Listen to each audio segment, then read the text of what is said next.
Ya, sebetulnya kalimat yang paling tepat adalah gara-gara Trump. Lagi-lagi ulah Trump kali ini kita sebut dengan ya kecenderungannya naik turun ya. Kadang-kadang dia menyentil beberapa mitra dagang, tapi kemudian kadang-kadang dia juga tarik terkait dengan keputusannya. Kira-kira apakah ini akan terjadi perubahan yang signifikan atau tidak? Yang jelas minggu ini akan banyak sekali hal yang perlu diperhatikan berhubungan dengan akhir bulan, termasuk data ekonomi. Dan ini dia ulasannya. So, faktor penggerak market yang terutama yang terjadi dalam 2 hari terakhir, hari Jumat dan pagi ini adalah disoroti terkait dengan kebijakan tarif dari Donald Trump. Saya katakan tarif on, tarif off, karena memang kondisinya seperti demikian. Di hari Jumat kita dapatkan tarif diberlakukan dan dikatakan bahwa akan diberlakukan untuk Uni Eropa di 1 Juni. Tapi kemudian pagi tadi kita dapatkan tarif dimulai kembali ditunda ataupun delay. Dan itu adalah baru akan berlaku di tanggal 9 Juli mendatang. Nah, hal yang kedua yang juga menjadi sorotan adalah terkait dengan pernyataan Trump juga, lagi-lagi terkait dengan pertemuan ataupun pembahasan nuklir dengan Iran. Kali ini dikatakan ada laporan yang masuk bahwa kondisinya memang sudah ada ya relatif konstruktif lah ya, atau dengan kata lain ada perkembangan yang lebih menggembirakan. Tapi apakah seperti itu? Ya kita tahu bersama apa yang diumumkan oleh Trump biasanya kontradiktif dengan mitra dagangnya ataupun lawan bicaranya.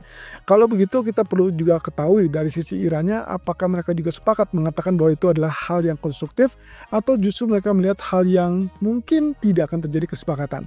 Ini dia, kalau misalkan kita bicara tentang apa yang terjadi pada Uni Eropa, di hari Jumat, malam hari Trump mengumumkan terkait dengan kebijakan tarif sebesar 50% untuk barang-barang Uni Eropa. Semua barang-barang akan dikenakan sekitar 50% dan berlaku mulai 1 Juni mendatang.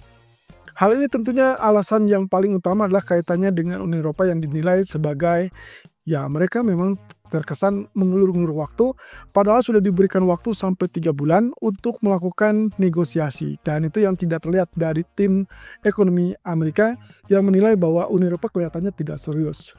Alhasil pengumuman tersebut kita sempat lihat penekanan ataupun penurunan di pasar saham, kemudian oil juga mulai penurunan, dan kemudian dolar jelas mulai penurunan.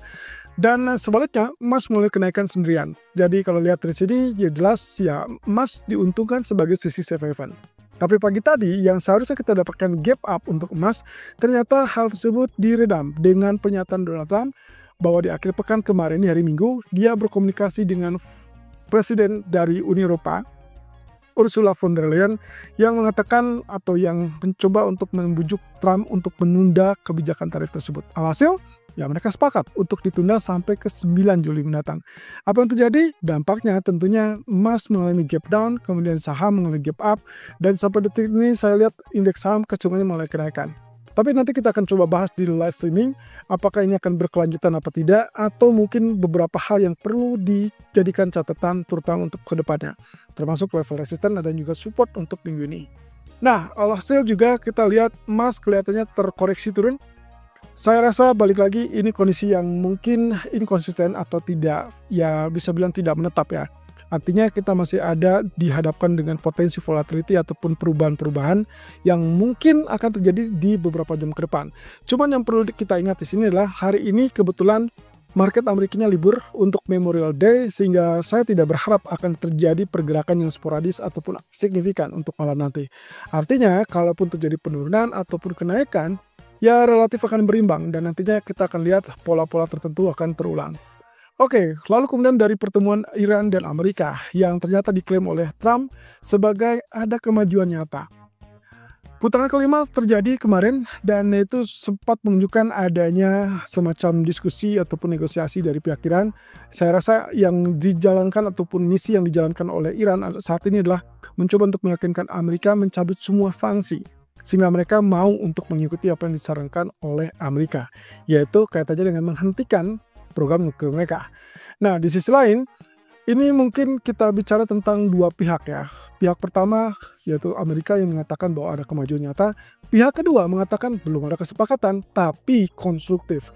Saya rasa dengan demikian ini bukan klaim sepihak dari Trump, melainkan kita melihat kedua belah pihak melihatnya ada sisi logis, ada sisi kesepakatan ataupun mungkin arah pembicaraan yang lebih jelas. Setidaknya itu yang dikatakan oleh Iran. Jadi mereka cukup yakin juga akan terjadi suatu hal yang mungkin dicetuskan di dalam pertemuan berikutnya. Walaupun demikian ada pertemuan berikutnya, tapi tidak ada agenda tanggal yang pasti. Jadi kita anggap ini masih bergulir begitu saja dan kita tinggal tunggu ke depan. Yang jelas kalau misalkan betul-betul disepakati atau disetujui, ya berarti kita akan bicara tentang pasokan minyak yang lebih tinggi di tengah lamahnya permintaan, sehingga akhirnya harga minyak kecenderungannya mengalami penurunan. Oke, ada pernyataan yang cukup menarik di sini dari Menteri Luar Negeri Iran, Abbas Araghchi atau Abbas Araghchi. Dia mengatakan zero nuclear weapons sepertinya oke, bisa terjadi kesepakatan, tapi kalau zero enrichment kemungkinan tidak akan ada kesepakatan. Enrichment di sini mengacu kepada pengayaan uranium, di mana kita tahu uranium itu adalah untuk bahan baku ataupun ya bahan dasar untuk pembuatan nuklir. Sehingga kalau misalkan Iran diminta untuk menghentikan program nuklir, sepertinya dengan sangat mudah mereka mengatakan ya, sepakat.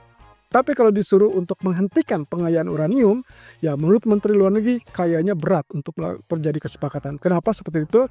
Karena mau tidak mau Iran akan mengantisipasi terkait dengan mungkin berubah sikap dari Trump ataupun bahkan ke pemerintahan Amerika berikutnya. Jadi mereka berjaga-jaga, enrichment ataupun pengayaan uranium tetap berjalan, hanya saja program nuklirnya akan dihentikan. Mungkin beberapa waktu ke depan. Ya. Nah, berarti dari sini kita sudah tahu peta yang akan dituju, harga minyak dipastikan akan tertekan turun.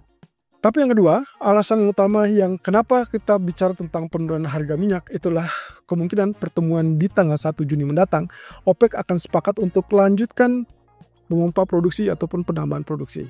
Jadi pasokan yang melimpah dilawan dengan tingkat permintaan yang lemah, dikarenakan ketidakpastian tarif, ya juga itu akan membuat kenapa harga minyak kecenderungannya mengalami penurunan.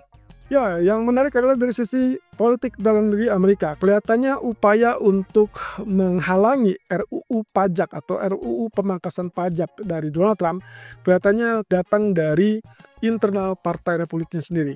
Kali ini Ron Johnson mengatakan bahwa seharusnya senator berfokus dengan mengurangi defisit, bukan menambahkan atau meningkatkan defisit. Menurutnya, RUU yang terjadi atau RUU pemangkasan pajak itu justru hasilnya nantinya adalah menaikkan defisit, dikarenakan kondisinya tidak cukup pemasukan dari pajak, malah pajak itu dikurangi, sehingga kemungkinan inilah yang akan mencoba untuk diblokir oleh Senat. Ya, kita belum tahu apakah komposisi ini akan cukup untuk menolak RUU tersebut apa tidak. Yang jelas ini jelas posisinya adalah drama politik. Kita tidak tahu internal partainya seperti apa, apakah itu memang mengesankan ada friksi ataupun perdebatan yang cukup panjang di dalam internal partai, atau mungkin hanya sekedar kamuflase yang ujung-ujungnya nanti akan terjadi kesepakatan dan hasil dolar akan mengalami penguatan. Jadi pada dasarnya kita melihat penekanan terhadap US dollar itu ada disebabkan oleh dua hal. Yang pertama kaitannya dengan RUU pajak ini, yang kedua adalah kemungkinan terkait dengan ketidakpastian seputar tarif. Jadi saya rasa ya mungkin euro dan pound sterling mendapatkan keuntungan yang lebih nyata ya untuk kali ini. Tapi apakah emas masih bisa lanjutkan kenaikan atau hanya naik sementara, itu yang perlu kita pertimbangkan ke depan. Tapi yang jelas untuk hari ini tidak ada economic calendar, tidak ada berita dari Amerika karena market sedang libur, dan juga termasuk dari bank holiday untuk Inggris. Artinya di sini teman-teman, di atas jam 10 malam kelihatannya market akan cenderung statis ataupun bahkan tidak terlalu volatile. Artinya lagi, kemungkinan juga potensi dari pergerakan market seperti emas ataupun bahkan indeks saham kecenderungannya relatif terbatas di malam hari. So, manfaatkan volatility sampai saat ini masih oke, tapi sampai jam 8 atau 9 malam mungkin kita harus merubah strategi atau mungkin menahan diri. Karena yang paling penting untuk minggu ini belum akan selesai karena semua itu akan tunggu data GDP Amerika yang kemudian baru akan dirilis di hari Kamis, dan inflasi PCE Amerika yang juga akan dirilis atau baru akan dirilis di hari Jumat. Harapannya kalau kita dengarkan dari apa yang disampaikan oleh Powell dua pertemuan sebelumnya ataupun dua komunikasi sebelumnya, dia merasa yakin bahwa inflasi PCE masih akan mengalami penurunan. Dan ini yang menjadi pertanyaan, apakah Fed siap untuk turunkan suku bunga di pertemuan mendatang atau justru dia akan dilewati dengan menghadapi GDP? Karena satu sisi inflasi secara keseluruhan walaupun turun masih tetap terlalu tinggi. Di sisi lain, perlambatan ekonomi semakin nyata dari data GDP tersebut. So, ini yang cukup menarik untuk diamati minggu ini, termasuk efek akhir bulan yang biasanya memperkuat US dollar. Apakah itu akan terjadi sama dengan waktunya di hari Jumat, atau dia maju 1 atau 2 hari lebih cepat, misalkan di hari Rabu dan hari Kamis. Tentunya kalau lihat dari agenda ekonomi ataupun data ekonomi, kelihatannya sangat memungkinkan ya kalau itu maju di hari Rabu ataupun Kamis. Nah, tinggal masalahnya timing yang tepat. So, kita akan bicara itu nanti sore di live streaming.